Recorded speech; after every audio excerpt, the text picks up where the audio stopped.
It shouldn't have happened.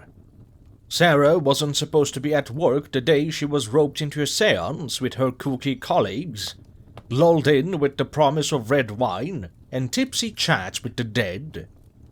None of them believed in it, not really, but my wife, who had stepped in for a sick colleague, shrugged and said sure, because who could say no to alcohol and ghosts?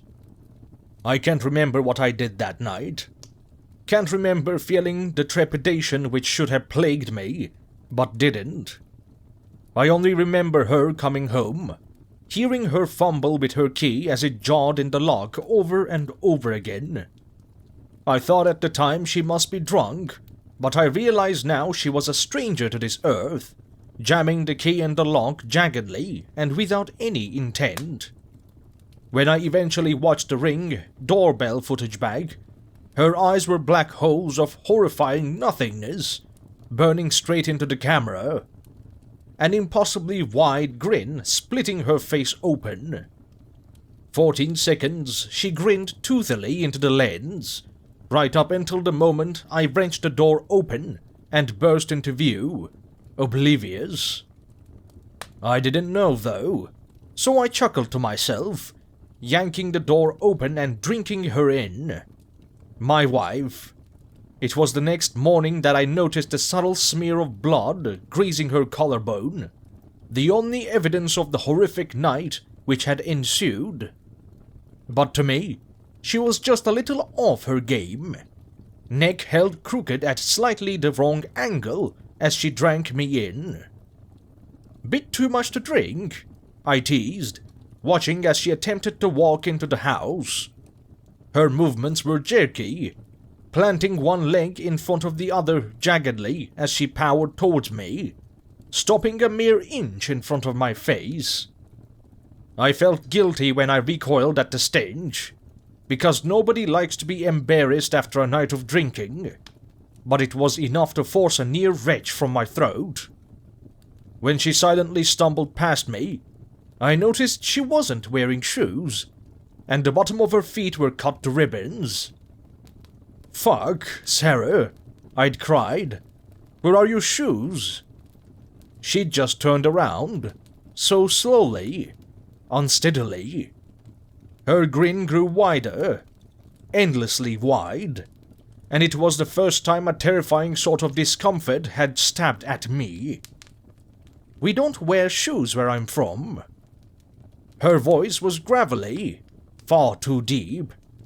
There was a pit in my stomach, but I swallowed it down, watching my wife sway with an impossibly wide smile still growing larger on her face, eyes beginning to bulge out of her head. Then, as quickly as it came, the expression dropped from her face and was replaced with utter blankness, eyes empty. It was enough to knock the air from my lungs, goosebumps erupting over my skin. "Are you alright?" I managed to whisper, but she only tilted her head slightly, a painful crack echoing around the room. She smiled a smile that didn't reach her eyes at all, a sight almost as unsettling as the face-splitting grin. It felt like what a person would do if they were learning to smile, but they couldn't quite stop the hatred shining through. "I'm awake," she barked, and that was that. She stumbled past me again with such jerky movements that I almost asked her not to take the stairs, but she did, approaching them as oddly as an animal would.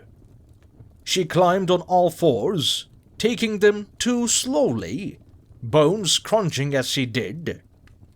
I was embarrassingly rooted to the spot, trying to justify it in my mind. I must have already known something had gone horribly wrong, but I buried it down. My wife was quirky, a little wild. She hadn't drunk in a while. It was the wine. But it wasn't the wine. 3 hours later, when I plucked up the courage to join her in bed, I couldn't help but feel as though her eyes were locked onto me through the darkness. She was totally still, face pointed at the ceiling. but I couldn't shake the feeling I was being stared at. I couldn't hear her breathing, even though the running joke between us was that her snores could rouse the dead.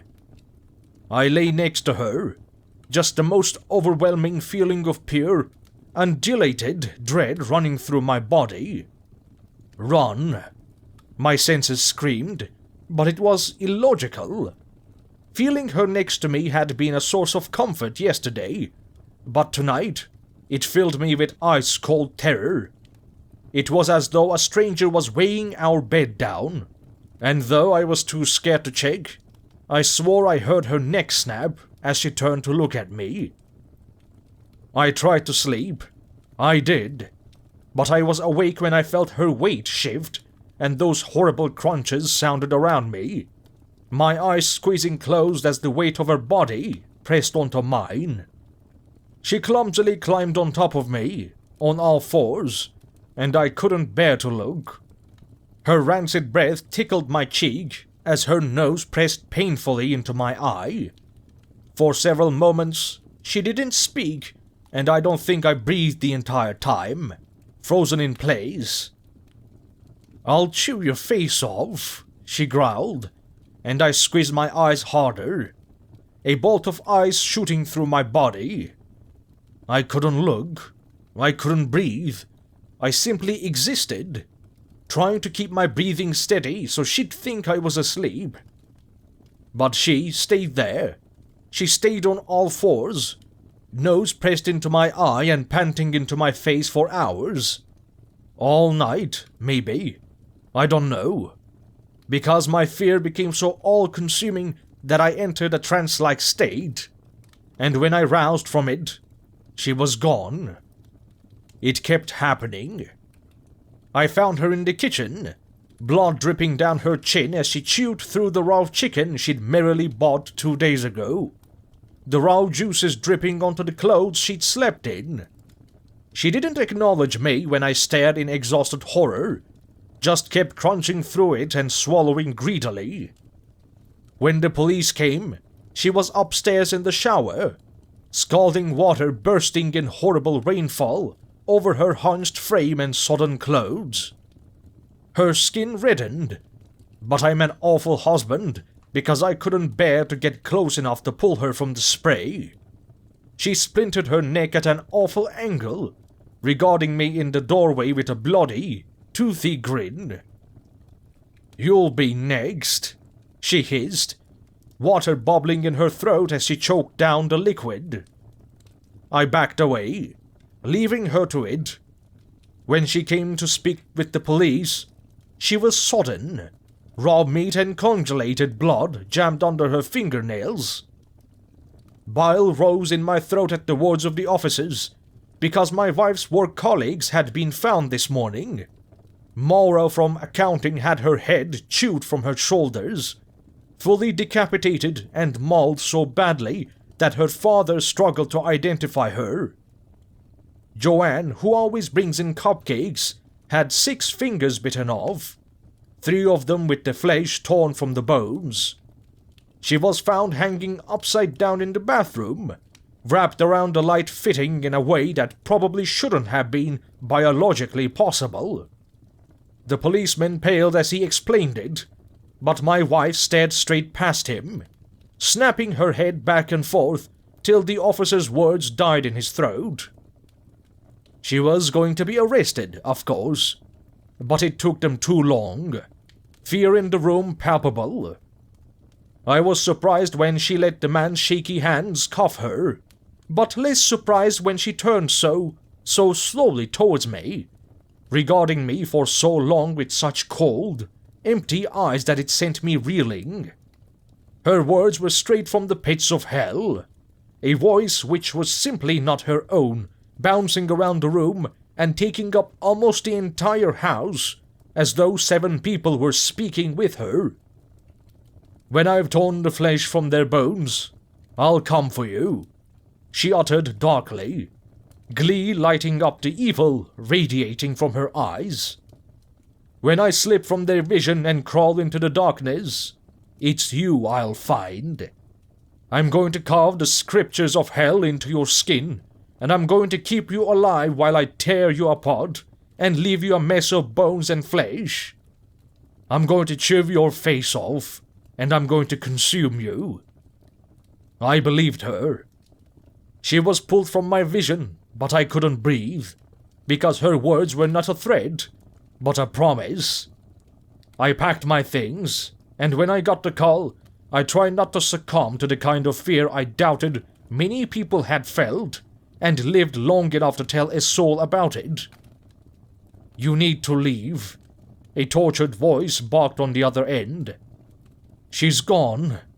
We've sent officers to your address, but she has a head start on them. Sir, you need to go.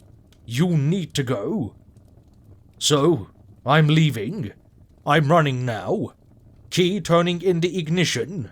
Breathing so labored that I may well need the inhaler I haven't touched since I was 15. I pray it's my imagination, but I swear I see the bloody top of her head in my peripheral, watching me giddily from the back seat.